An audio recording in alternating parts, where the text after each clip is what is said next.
Assalamualaikum dan salam sejahtera kepada semua yang sudi menonton kami pada hari ini. Saya Dr. Atika, selaku moderator anda untuk program kali ini. Program ini telah pun bersiaran dalam dua bahasa, iaitu bahasa Tamil dan Mandarin. Anda boleh menonton kembali rakaman tersebut di laman Facebook Bestari dan Hospital USM Network. Hari ini kami bersiaran dalam bahasa Melayu. Untuk pengetahuan semua, program ini telah dianjurkan oleh Unit Kesedaran dan Penyelidikan Barang Payudara atau lebih dikenali sebagai Bestari. Unit kami bertindak sebagai one-stop center bagi sesiapa yang mempunyai masalah payudara, bagi semua golongan, baik wanita maupun lelaki. Rawatan dan penyiasatan akan diberikan untuk memastikan seseorang itu bebas dari kanser payudara. Seperti yang diwawarkan di laman media sosial, bulan Oktober ialah bulan kesedaran kanser payudara. Sedarkah anda, kini kanser payudara adalah pembunuh nombor 1 wanita di Malaysia. Usia muda, wanita atau lelaki, hamil atau sudah menopause, semuanya berisiko menghidap kanser ini. Saban tahun, banyak kempen kesedaran yang telah kami anjurkan. Persoalannya sekarang, sejauh manakah kesedaran dan pengetahuan masyarakat kita, terutamanya wanita, tentang kanser ini? Mengapa masih ramai yang tampil lewat mendapatkan rawatan? Ramai yang tertanya-tanya, malah ada yang tidak tahu bahawa simptom yang mereka alami perlu mendapatkan nasihat dan rawatan awal. Kanser payudara, apa anda perlu tahu? Bersama saya hari ini, panel pakar Dr. Maya Mazwin Yahya yang telah kami jemput khas untuk berkongsi pengetahuan tentang kanser ini. Bagi penonton yang mempunyai sebarang persoalan, anda boleh ajukan di ruangan komen Facebook ini dan panel kami akan menjawab di akhir sesi program. Tanpa membuang masa, terlebih dahulu, saya ingin menjemput Ketua Unit Bestari, Prof. Madya Dr. Johara Harun untuk memberikan ucapan alu-aluan. Silakan Prof. Bismillahirrahmanirrahim. Terima kasih kepada Puan Pengerusi Majlis. Assalamualaikum warahmatullahi taala wabarakatuh. Salam sejahtera, salam Pink Oktober, salam bulan kesedaran kanser payudara. Kanser payudara adalah kanser utama di Malaysia. Jika dilihat statistik kanser ini mengikut kaum Cina paling tinggi mendapat kanser payudara, diikuti dengan kaum India dan kaum Melayu, dan kanser ini telah meragut ramai nyawa terutamanya wanita. Di klinik Bestari, pelbagai peringkat umur, wanita maupun lelaki telah didiagnos menghidapi penyakit kanser payudara. Hakikatnya, kanser ini mampu diubati, pesakit boleh sembuh dan menjalani kehidupan yang sempurna di samping keluarga tersayang. Tetapi yang menyedihkan ialah ramai yang tidak tampil mendapatkan rawatan lebih awal kerana kekurangan pengetahuan dan kesedaran. Sokongan moral keluarga juga penting, malangnya mereka ditakut-takutkan dengan rawatan hospital. Oleh itu, objektif webinar yang kami anjurkan hari ini ialah supaya lebih ramai masyarakat celik dan peka tentang pengetahuan kanser payudara. Diharap semakin ramai sedar bahawa pentingnya untuk semua terutamanya ibu-ibu dan wanita dalam menjaga kesihatan dan mendapatkan nasihat pakar lebih awal. Dan usia muda atau lelaki anda tidak terkecuali. Terima kasih saya ucapkan kepada semua kerana melapangkan diri menonton program kita di Facebook Live pada hari ini. Semoga semua yang menonton mendapat manfaat dan seterusnya menyebarkan maklumat ini agar lebih ramai masyarakat sedar tentang bahayanya kanser payudara. Sekian, terima kasih.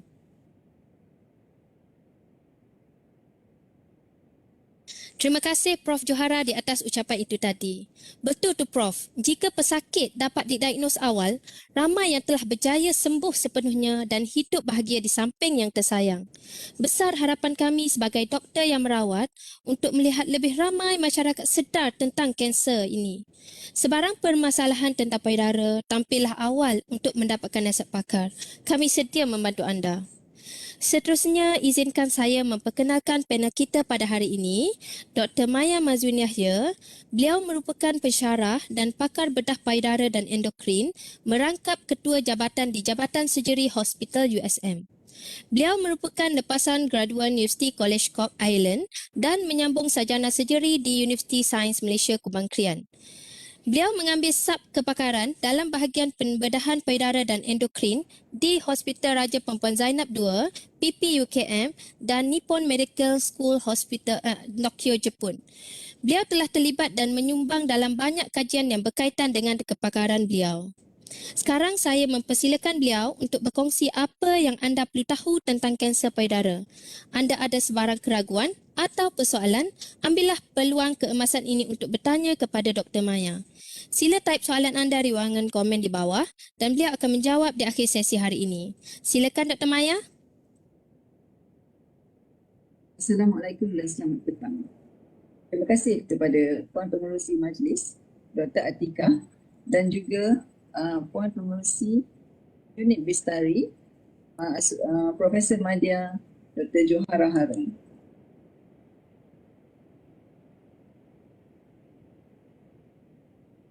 Okay. Hari ini saya maklumkan kepada para peserta yang mendengar Facebook Live kita pada hari ini. Hari ini kita nak bercakap mengenai kanser payudara. Apa yang anda perlu tahu? Kanser payudara seperti yang dimaklumkan oleh Prof. Madya Dr. Johara Harun tadi adalah kanser yang paling tinggi dalam kalangan rakyat Malaysia, merangkumi kedua-dua jantina lelaki dan perempuan.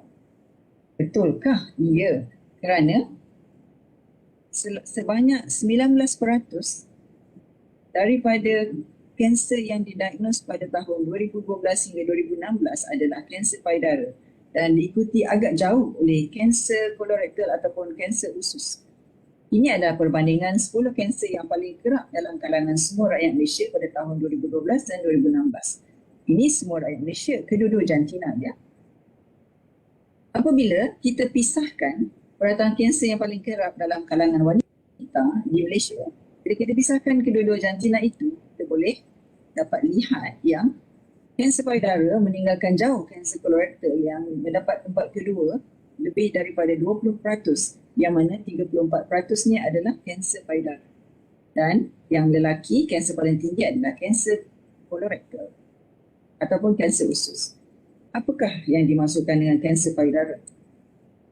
Kanser payudara adalah kanser yang bermula dari sel salur susu ataupun kelenjar susu dan berada di kawasan payudara. Ia boleh merebak dari payudara ke kelenjar limfa dan juga boleh merebak ke seluruh badan. Kita mulakan dengan keratan rentas payudara. Ini adalah payudara apabila kita lihat daripada keratan rentas. Kita boleh nampak sel susu yang dipanggil globules dan sel salur susu yang dipanggil duct. Dan kelenjar susu adalah areola. Dan ini adalah yang mana permulaannya kanser payudara kita datang daripada satu globules, duct, alveoli dan juga nipple. Boleh juga dari mana-mana entiti ini. Yang lebihan itu adalah otot dalamnya dan juga beberapa lapis otot sebelum sampai ke paru-paru di bahagian dada kita. Okey, kanser boleh bermula dari semua komponen ini ya. Jadi kita mungkin mendapat kanser yang bermula daripada nipple ataupun puting ataupun datang daripada bahagian dalam iaitu lobule ataupun terminal duct. Apakah gejala dan tanda-tanda kanser payudara? Sebab kenapa kita perlu tahu? Kerana pengesanan awal adalah penting untuk menyelamatkan nyawa dan menyelamatkan wanita daripada menjalani pembedahan yang lebih kompleks. Kerana apabila kanser payudaranya masih kecil, pembedahannya juga agak mudah dijalankan. Okey, simptom awal. Cara-cara untuk kita mengetahuinya ialah seperti di knowyourlemons.com ini, di bahagian barat mereka menggunakan lemon untuk buat wanita mengenal payudara mereka dengan lebih intimate. Supaya yang mana pada mereka kita dapat bandingkan payudara dan juga lemon ini. Selalunya payudara kita adalah simetrik, kanan sama dengan yang kiri. Dan ianya ada perubahan yang mendadak ataupun di kebelakangan ini adalah satu yang amat meragukan. Antara simptom awal ialah, ini saya punya screen capture daripada Google, menunjukkan lemon. Dalam knowyourlemons.com ada menunjukkan gambar-gambar lemon yang telah affected dengan apa kita panggil lesion ataupun tidak normalan yang boleh dilihat apabila kita mempunyai tanda awal kanser payudara. Ianya selalunya dikaitkan dengan ketulan keras. Kalau orang Kelantan panggil butir ataupun mass ataupun lump, ketulan keras. Ataupun ada kawasan keras tapi ketulan tu tak ada, keras saja pada kulit. Lesung pipit pada payudara, bukanlah lesung pipit pada pipi. Yang mana kita boleh nampak yang lesung pipit tu masuk ke dalam, seperti orang yang ada dimple ataupun lesung pipit. Jadi apabila kita ada ketulan, dia boleh termasuk ke dalam seperti ini. Kita panggil skin dimpling. Sebabnya ketulan kanser payudara tu telah menarik kulit tu ke dalam. Dan apabila kita mengangkat tangan, kelihatan seperti lesung pipit. Dis pada puting, kawasan kemerahan pada puting ataupun kulit payudara, cecair keluar melalui puting payudara, selalu darah bengkak di atas payudara itu sendiri, ataupun puting tertarik ke dalam. Puting tertarik ke dalam kadang-kadang adalah normal pada setengah-setengah wanita. Kerana setengah-setengah wanita tidak dapat menyusu anaknya sebab dia kata putingnya termasuk ke dalam, doktor.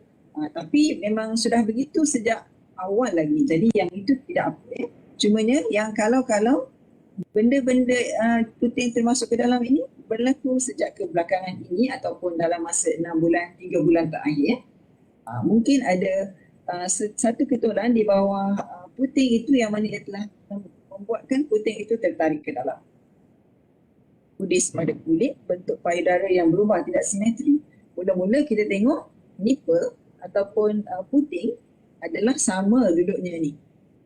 Belah kanan duduk sini, belah kiri pun duduk sini. Pandang pun sama, pandang depan. Tiba-tiba, mungkin selepas beberapa bulan kebelakangan ini, satu puting mungkin pandang ke kiri dan ke bawah sengit daripada biasa. Kita memerlukan sentiasa peka dengan perubahan pada payudara. Okey, apa lagi? Bentuk payudara berubah yang tidak simetris. Saya kata tadi, kulit payudara seakan kulit oren seperti di atas ni. Kulit oren ataupun kulit buah limau sankis. Ini adalah antara benda yang meragukan yang boleh terjadi kepada payudara kita. Perubahan pada kulit selain daripada yang saya dah sebut di atas adalah puting yang gatal dan mengelupas dan kelupasan kulit yang kelihatan dan kudis pada kulit. Dan kadang-kadang ketulan yang membonjol dan akhirnya ketulan yang membonjol tu menghasilkan kudis. Itu adalah antara simptomnya. Dan puting, cecair keluar melalui puting selalunya yang agak meragukan adalah di luar waktu menyusu dan ianya bercampur dengan darah ataupun bercampur dengan cecair kehijauan ataupun nanah. Kanser. Apakah kanser? Kanser adalah sifatnya ia menyerang kawasan di sekeliling. Kata lain, kanser dalam bahasa Latin maksudnya adalah ketam. Ketam mempunyai sepit atau claws yang akan invade ataupun menyerang kawasan di sekelilingnya. Jadinya, sebab itulah kita panggil kanser. Apakah punca yang menyebabkan seseorang itu mengidap kanser payudara? Sebabnya, semua orang nak tahu kenapa saya, doktor, saya mendapat kanser payudara. Okey, tak ada satu pun risiko yang menyebabkan kanser payudara secara bersendirian. Selalunya ia adalah multifaktorial atau faktor-faktor yang bercampur-campur dan bertumpuk-tumpuk di atas satu sama lain. Setiap pesakit mempunyai risiko mengikut untuk mendapat kanser mengikut tahap risiko beliau, dan selalunya tahap risiko itu bukan satu sajalah. Selalunya ada 2-3 risiko yang bertumpuk-tumpuk baru pesakit mendapat kanser payudara, ya. Okay. Adalah risiko yang dua lah. Risiko tidak boleh ubah dan ada juga risiko yang boleh diubah. Risiko yang tidak boleh diubah ialah umur. Kenapa? Kerana semakin meningkat umur kita, semakin tinggi risiko untuk mendapat kanser payudara. Satu lagi, jantina.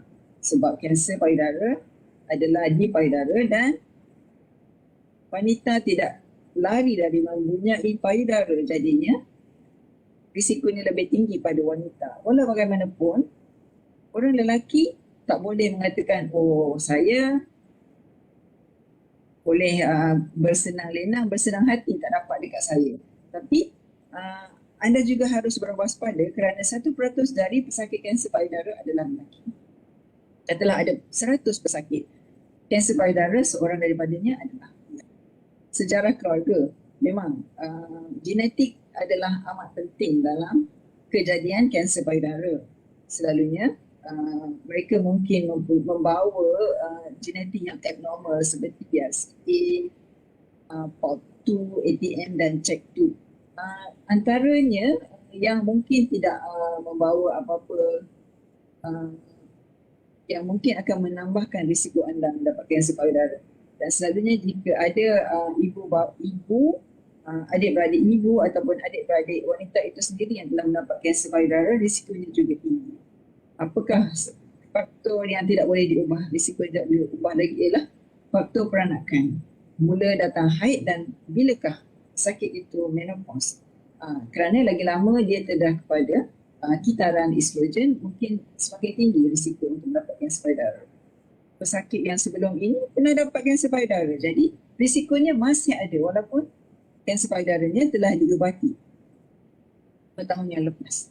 Masih mempunyai risiko untuk mendapat kanser payudara terjadi semula. Payudara yang mempunyai ketumpatan tinggi, ini adalah caranya apabila kita membuat mammogram, terdapat payudara yang lebih tumpat daripada payudara yang lain pada umur yang sama.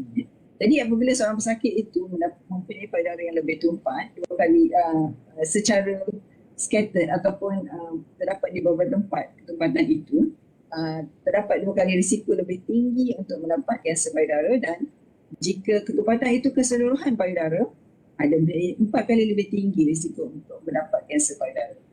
Dan selalunya mammogram akan dibuat sekali dengan ultrasound ataupun ultrabunyi supaya kita tidak tertinggal ataupun miss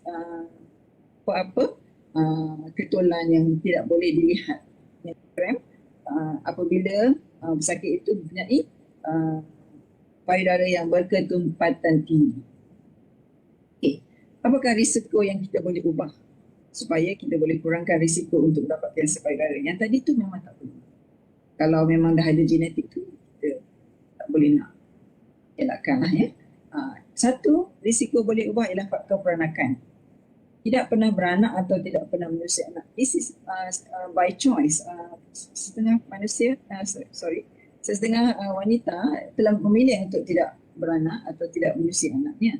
Ada sedikit risiko tinggi di situ, walau bagaimanapun setengah wanita tidak boleh buat pun dah kadang-kadang mencuba banyak kali pun tidak beranak. Ada risiko lah di situ sedikit untuk mendapat kanser payudara ataupun melahirkan anak sulung pada umur lebih 30 tahun. Faktor hormon pula adalah menggunakan pil perancang agak lama, ya, bukan setahun 2 tahun, lebih daripada 2 tahun, lebih daripada 10 tahun. Dan pil perancang yang mempunyai progestogen juga mempunyai risiko apabila digunakan lebih daripada 5 tahun. Pil HRT, pil yang digunakan selepas menopause, mempunyai sedikit risiko untuk kanser payudara. Pesakit yang menggunakan estrogen pil selepas pembuangan rahim mempunyai sedikit risiko apabila digunakan lebih daripada 15 tahun. Dan apakah efek gaya hidup terhadap penumbuhan kanser payudara? Ya, Ah, gaya hidup yang sihat lebih bagus, yang mana BMI ataupun Body Mass Index lebih daripada 25 yang dikira dengan berat dibahagikan dengan tinggi dalam meter kuasa 2 lebih daripada 25 sepanjang umur dewasa, walaupun dia tidak ada risiko mendapatkan spider semasa premenopausal, sebelum menopause, kemungkinan risikonya lebih tinggi selepas menopause kerana selepas menopause estrogen ataupun hormon wanita kita dihasilkan di sel-sel lemak di keliling badan kita. Jadi lebih banyak lemak, sel lemak yang kita ada, lebih tinggi penghasilan hormon estrogen. Active lifestyle mengurangkan risiko. Kerana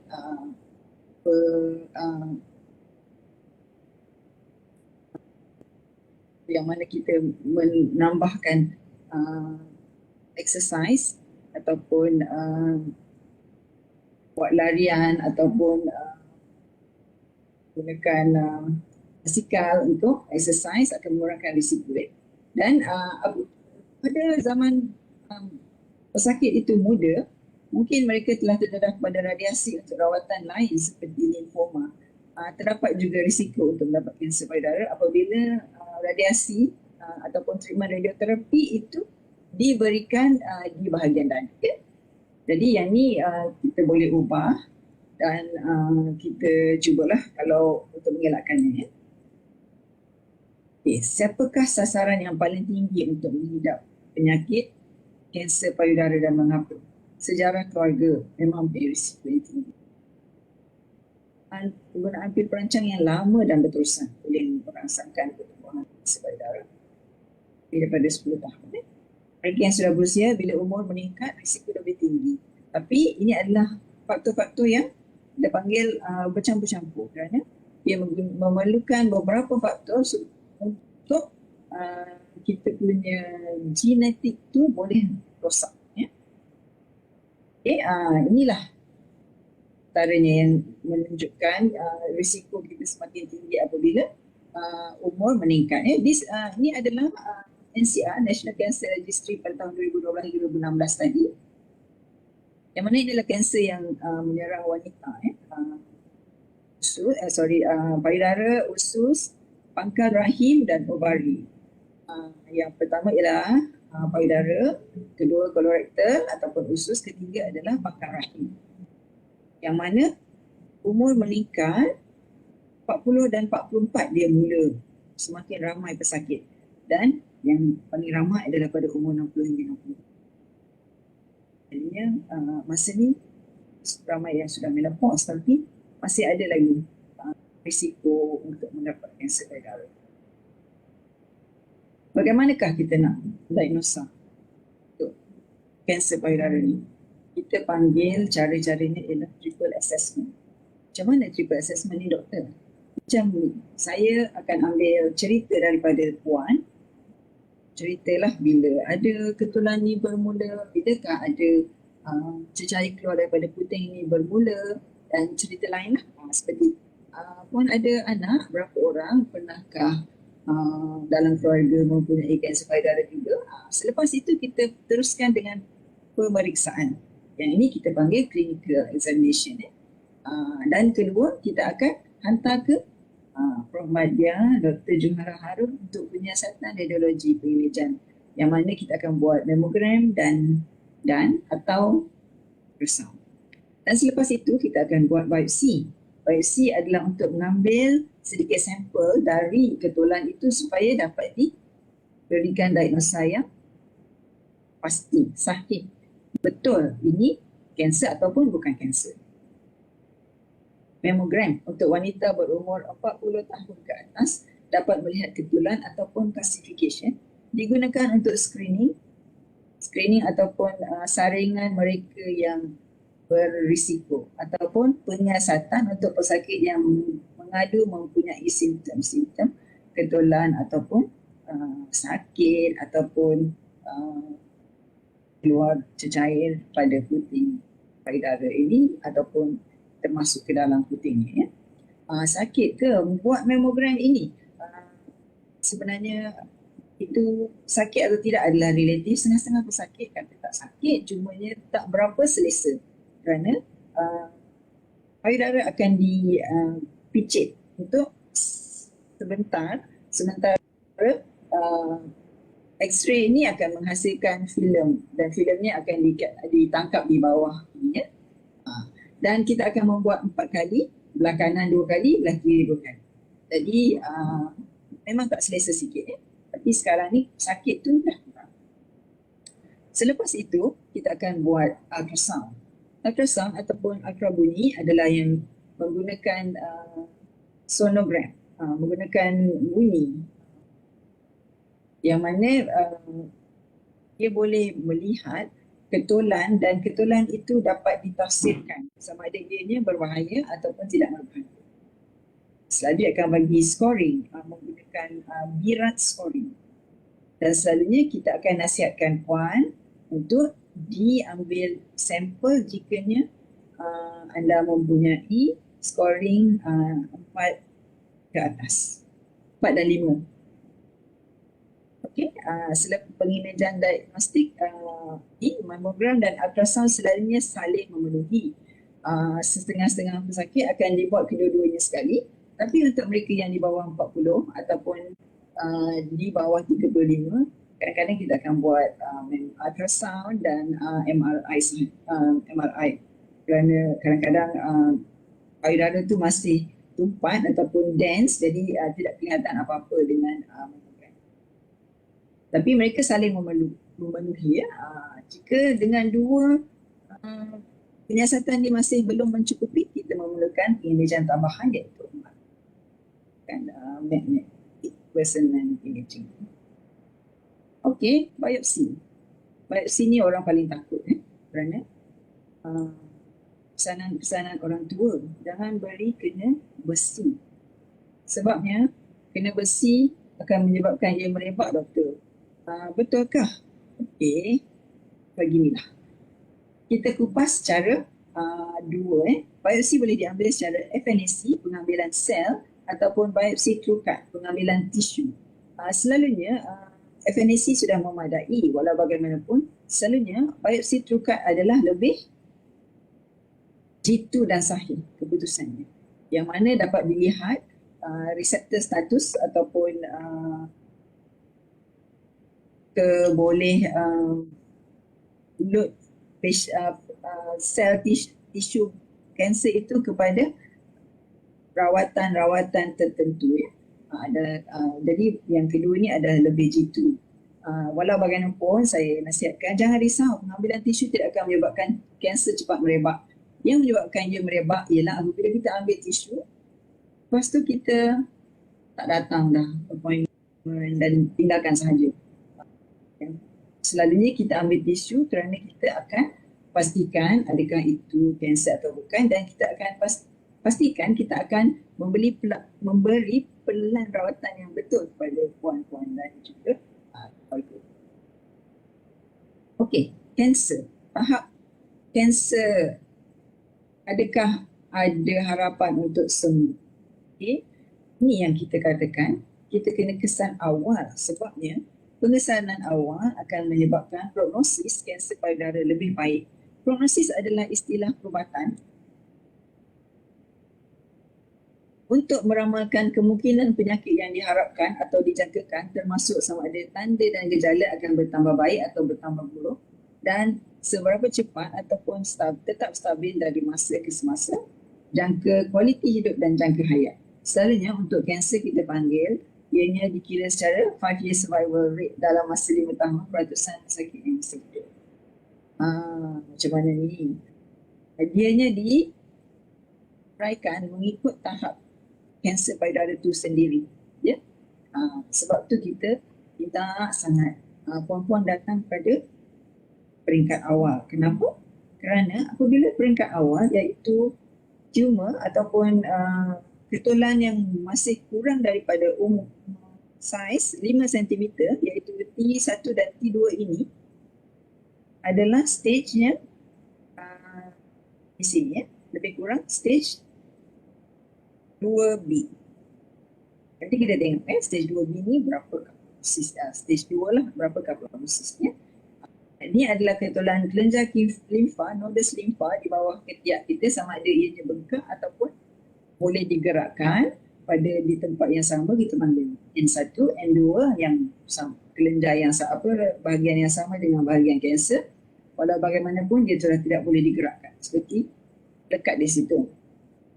Dan entry apabila anda mempunyai kanser pada pangkal lehernya. Dan metastasis, kita minta jauhlah pesakit-pesakit kita mendapat metastasis kerana ianya boleh pergi ke mana-mana. Boleh pergi selalunya ke mana? Paru-paru, hati, tulang dan juga otak.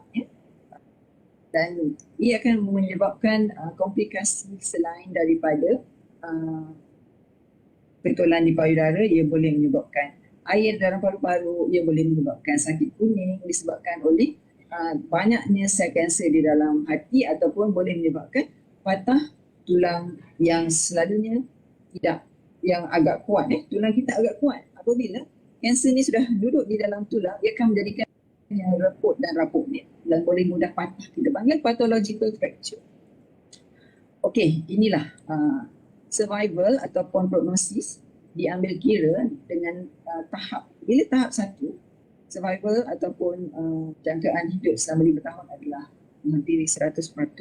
Dan tahap 2 tadi 5 cm kan, 93%. Bagus, masih bagus lagi, dan dia akan mula menurun apabila telah naik ke tahap 3 dan tahap 4. Ini semua dengan rawatan. Walau bagaimanapun kalau kita biar saja tahap 1, lepas 2 tahun dia jadi tahap 3 sendiri. Sebab kanser ni, macam saya kata tadi, dia adalah seperti ketam. Dia akan menyerang dan mengambil alih kawasan lain makin lama semakin.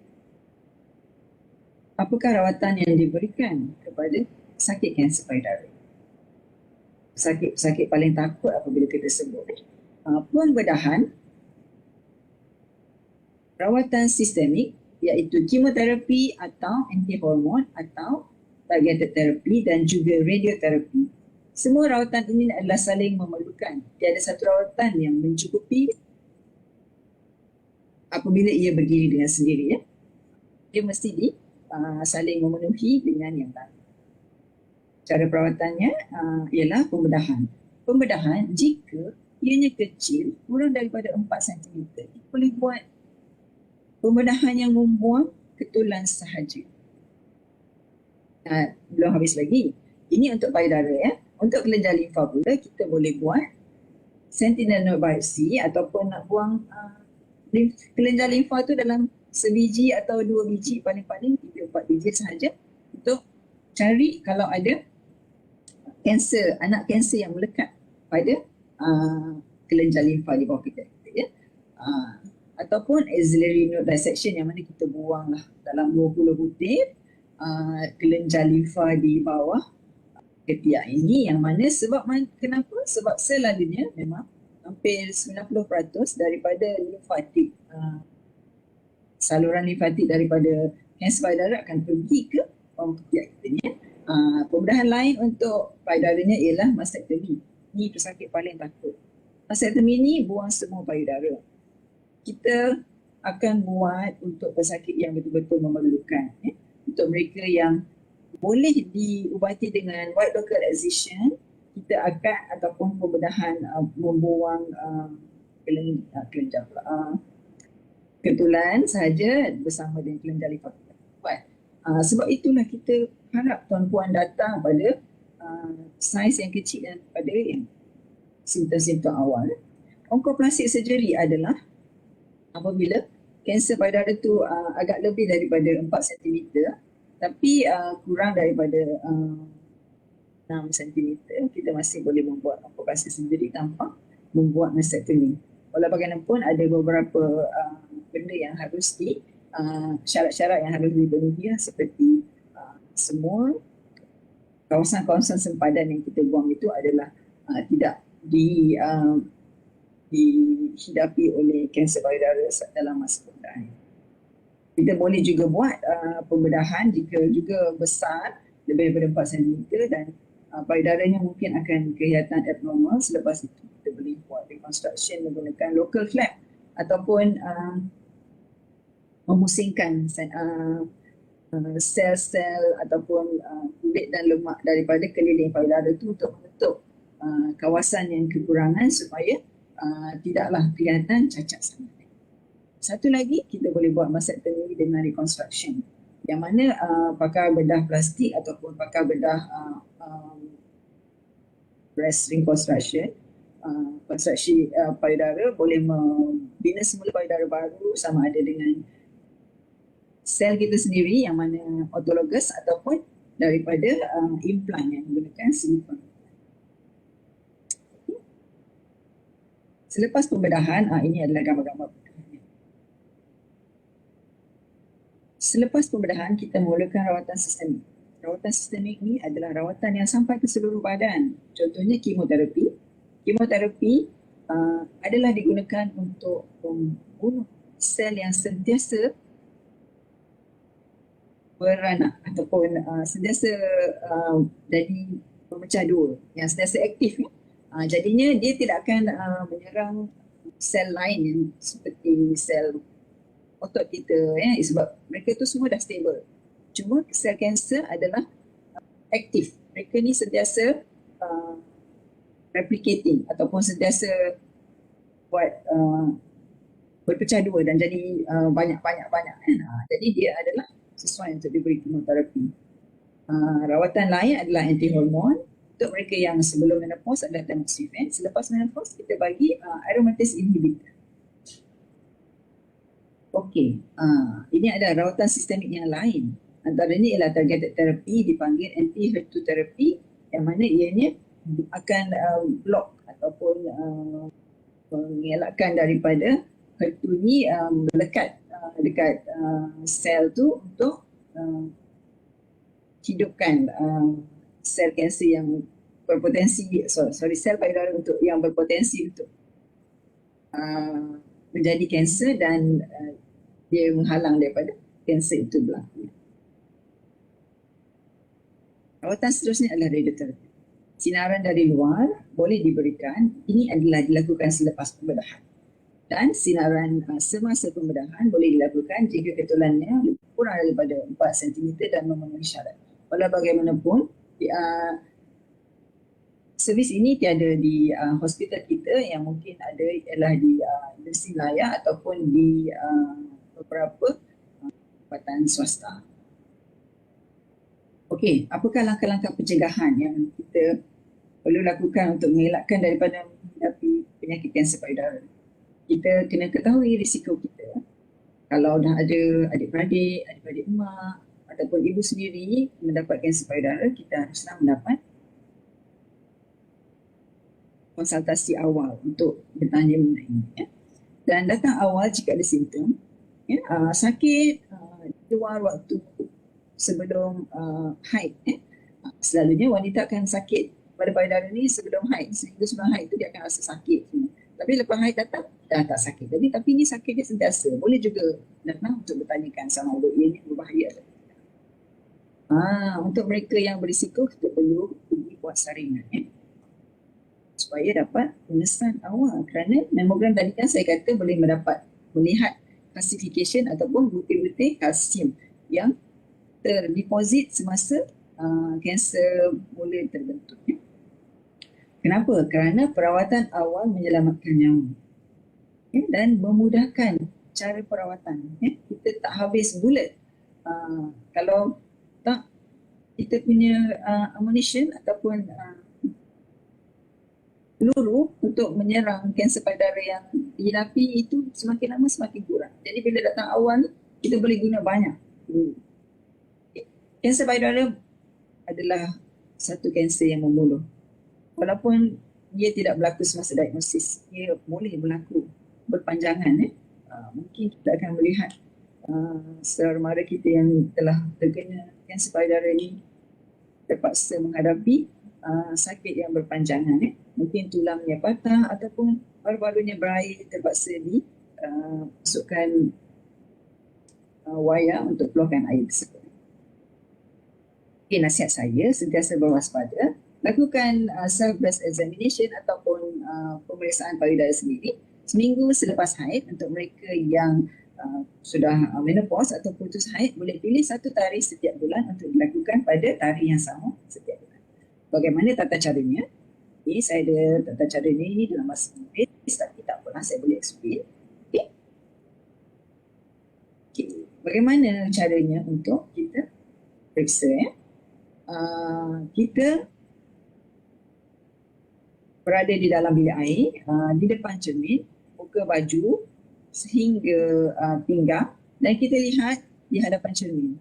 Tengok payudara itu sama ke tidak, kiri kanan, simetri, ada tak perubahan seperti yang saya sebut tadi, seperti saiz yang berlainan, adakah puting termasuk ke dalam, adakah keluar apa-apa cecair dari puting, dan adakah puting itu memandang ke arah lain, dan ini adalah berlaku baru-baru ini, dan adakah lesung pipit ataupun kejadian lain pada kulitnya.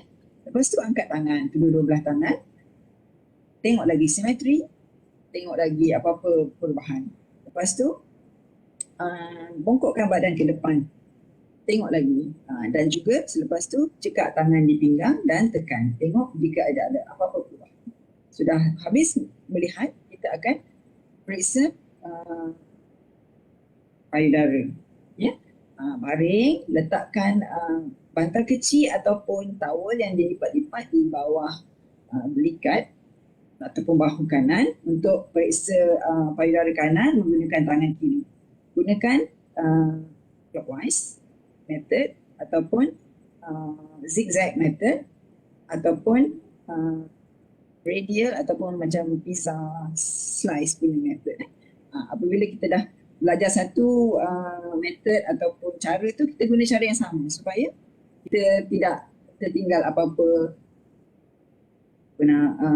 kawasan. Selepas itu kita buat sebelah lagi satu, ya. Gunakan tangannya lagi satu lah. Lepas gunakan tangan kanan tu. Okey, sekarang ni adalah musim pandemik. Macam bagaimanakah pandemik ini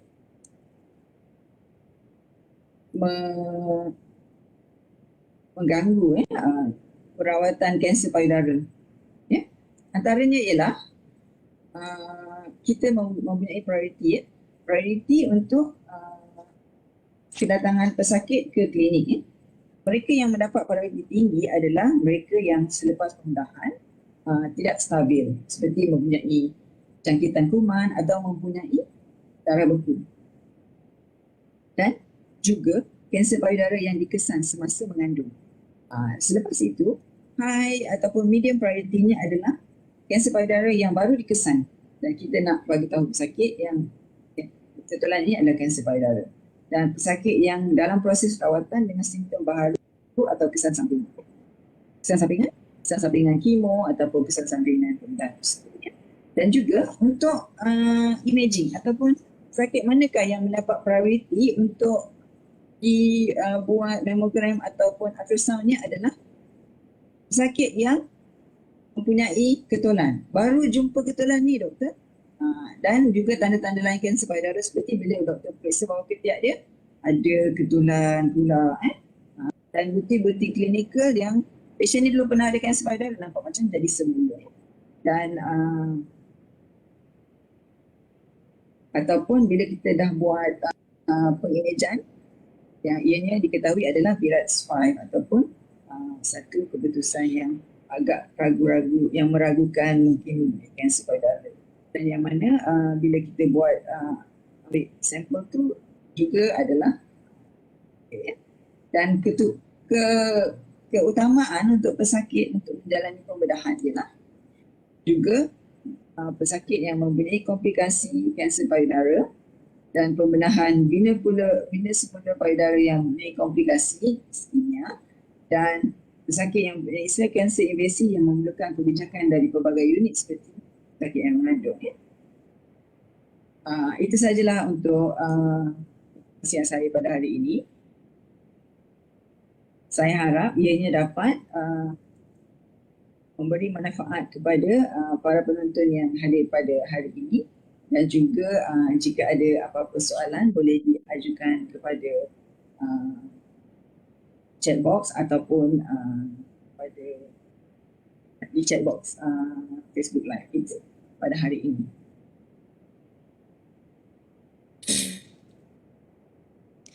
Terima kasih Miss Maya di atas perkongsian itu tadi. Di sini boleh saya simpulkan bahawa penting untuk semua wanita tahu apakah risiko yang mereka ada untuk mendapat kanser payudara. Kita perlu menjalani pemeriksaan payudara sendiri secara berkala supaya kita kenal keadaan normal payudara kita. Jika ada perubahan, kita dapat mengesannya dengan awal. Tetapi tak semua perubahan payudara adalah kanser. Seseorang itu perlu menjalani beberapa penyiasatan untuk membuktikan sesuatu itu kanser ataupun bukan. Sangat penting untuk kita bertanya kepada pakar bahagiannya dan salah jika kita fikir kanser payudara adalah penyakit tiada harapan untuk sembuh. Terdapat pelbagai rawatan yang boleh kita buat untuk melawan sel kanser ini dan sudah ramai yang sembuh selepas menjalani rawatan yang lengkap. Yang penting sekali anda perlu hadir awal untuk mendapatkan rawatan setelah mendapati apa-apa perubahan di payudara. Okey, sekarang kita masuk kepada sesi soal jawab bersama panel. Terdapat beberapa persoalan dari penonton yang ingin bertanya kepada Dr. Maya. Saya adalah pengguna pil perancang sehampir 8 tahun dan sekarang sudah tukar kepada injection depo tahun ketiga. Adakah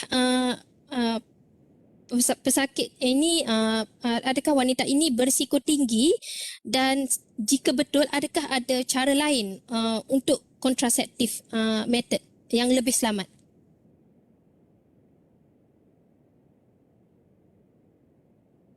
Okey, penggunaan kontraseptif selama 8 tahun dan lepas tu digantikan dengan depo provera ya. Okey,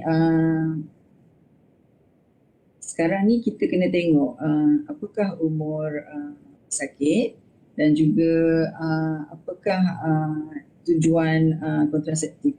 Sama ada untuk sudah cukup ke completed family kah ataupun belum. Jika sudah completed family, kita cadangkan penggunaan contraception yang seperti IUD lah yang kita masukkan dalam rahim tu, supaya tiada apa nama tu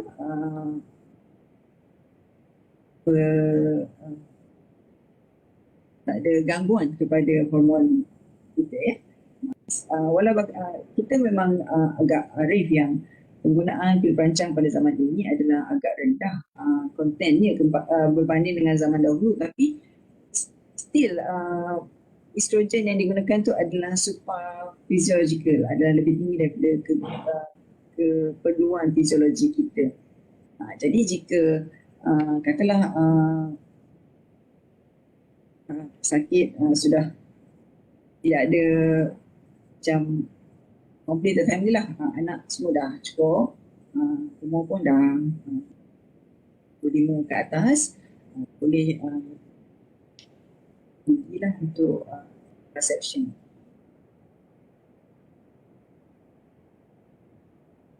Banyak juga ya soalan kita dapat hari ini. Okey, soalan kedua. Bilakah saya patut menjalani pemeriksaan saringan kanser payudara, Miss? Okey, yang itu kita kena ikut kita punya risiko ya. Sebab risiko kita mempunyai 3. Average risk ataupun risiko macam orang biasa-biasa, yang mana puan tidak ada saudara mara ataupun adik-beradik ataupun nenek ataupun makcik belah ibu ataupun siapa-siapalah saudara mara dalam keluarga terdekat yang mempunyai breast cancer, kita panggil average risk ya. Yang itu kita akan cadangkan melakukan mammogram pada umur 50 tahun ke atas. Jika anda mempunyai risk ataupun kita panggil moderate risk, kita cadangkan umur 40-an ke atas ya. Dan jika ada keluarga terdekat mempunyai kanser payudara seperti ibu, puan kena membuat saringan 10 tahun lebih awal pada umur ibu mendapat kanser payudara ataupun pada umur 40 ke atas jika ibu mendapatnya lebih daripada umur 50. Tetapi jika anda sudah disahkan mempunyai BRCA gene, anda disarankan melakukan saringan pada umur 20-an, yang mana mungkin jika mamogram masih tidak boleh dilakukan lagi, kita akan teruskan dengan penyiasatan MRI.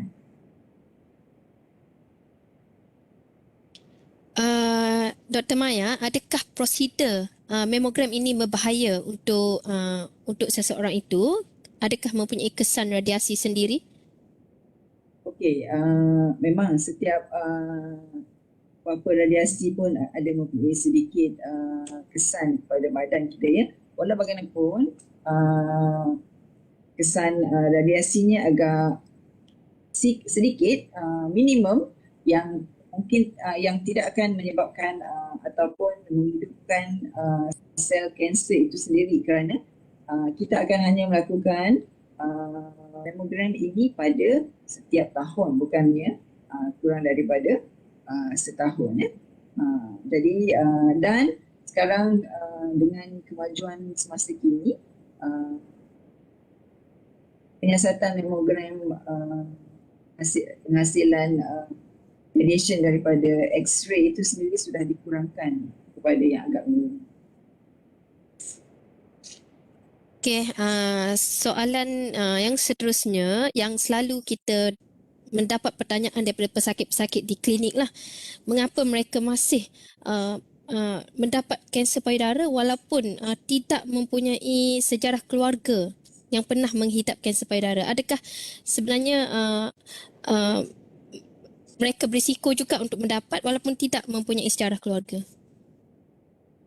Ya, seperti yang saya kata tadilah, mereka yang mempunyai kanser payudara, sejarah kanser payudara dalam keluarganya adalah dalam 5 hingga 10% saja. Yang selebihnya campur-campur lah, kita panggil multifactorial, yang mana ianya boleh menyebabkan external ataupun internal insult ataupun serangan luar daripada luaran ataupun serangan daripada dalaman yang boleh mengubah struktur genetik DNA kita, yang boleh menyebabkan dia mengubah haluan daripada membuat sel yang normal kepada sel kanser.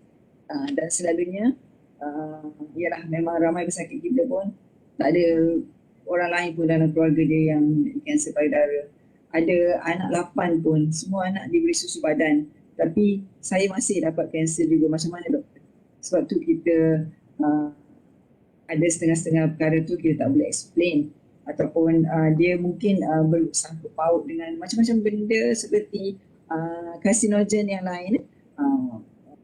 Karsinogen tu adalah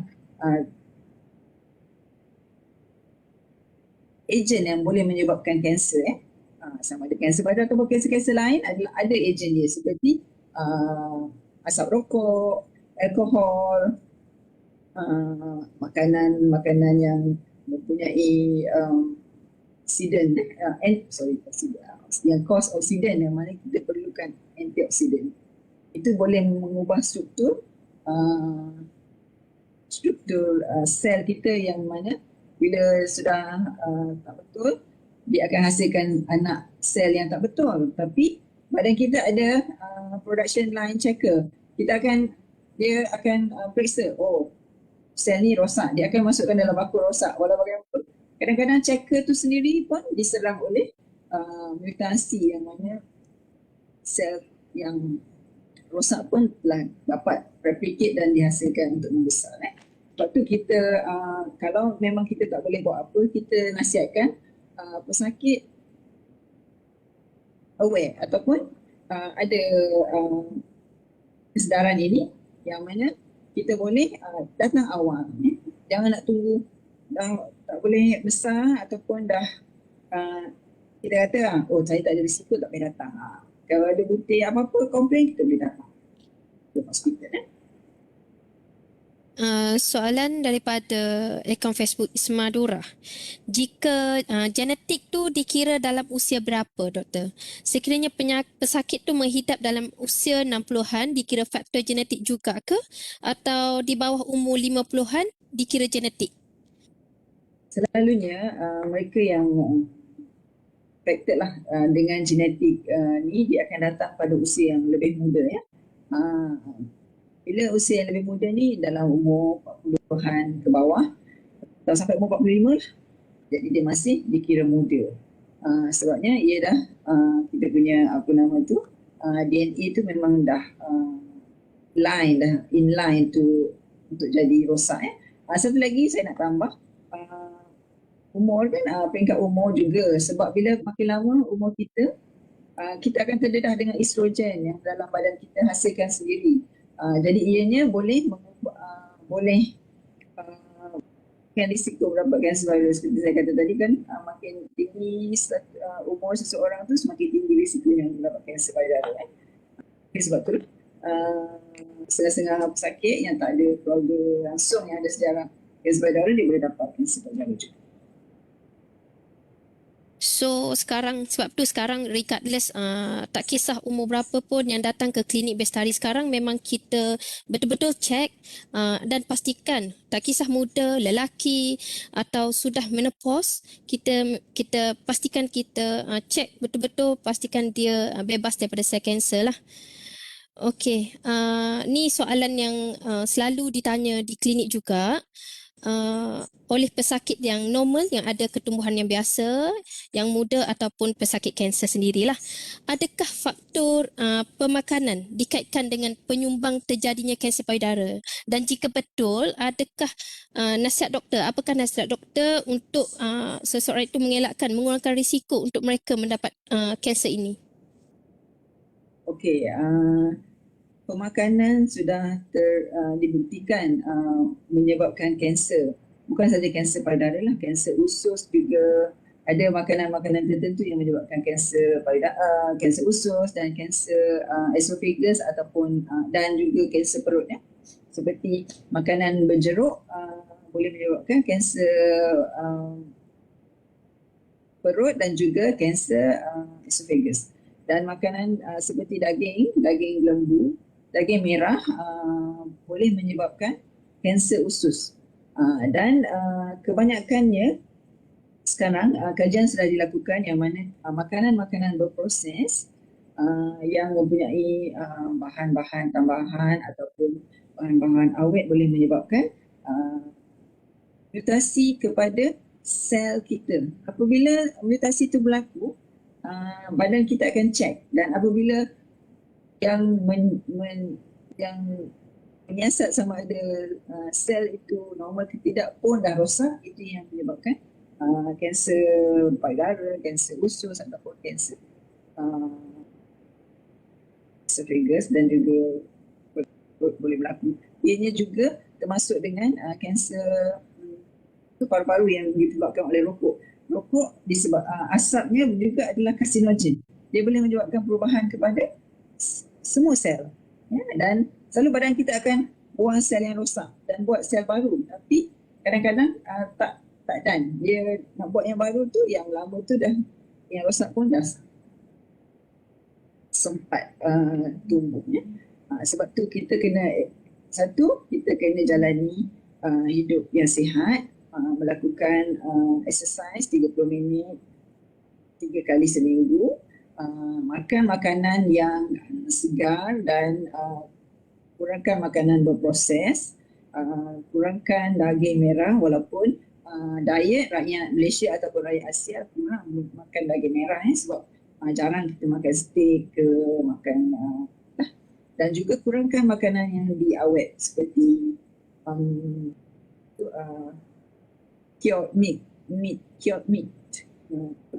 makanan yang dijeruk ataupun smoked meat, makanan yang diasapkan dan juga dia kata makan makanan yang charred ataupun kita masak sampai ada naik hitam tu pun ia adalah satu jenis karsinogen. Boleh makan, saya tak kata tak boleh makan, tapi jangan makan banyak-banyak, makan semuanya berpada-pada. Dan juga kita digalakkan makan makanan yang fresh dan banyak antioksidan dalamnya seperti sayur-sayuran, ya, untuk mengelakkan daripada berlakunya mutation ini, dan antioksidan tu akan offset balik the mutation punya proses tu dan oxidize balik antioxidize, jadikan dia balik kepada ni untuk mengelakkan daripada multiple insult by makanan ataupun asap rokok ataupun yang daripada luar ni, kita panggil exogenous factors.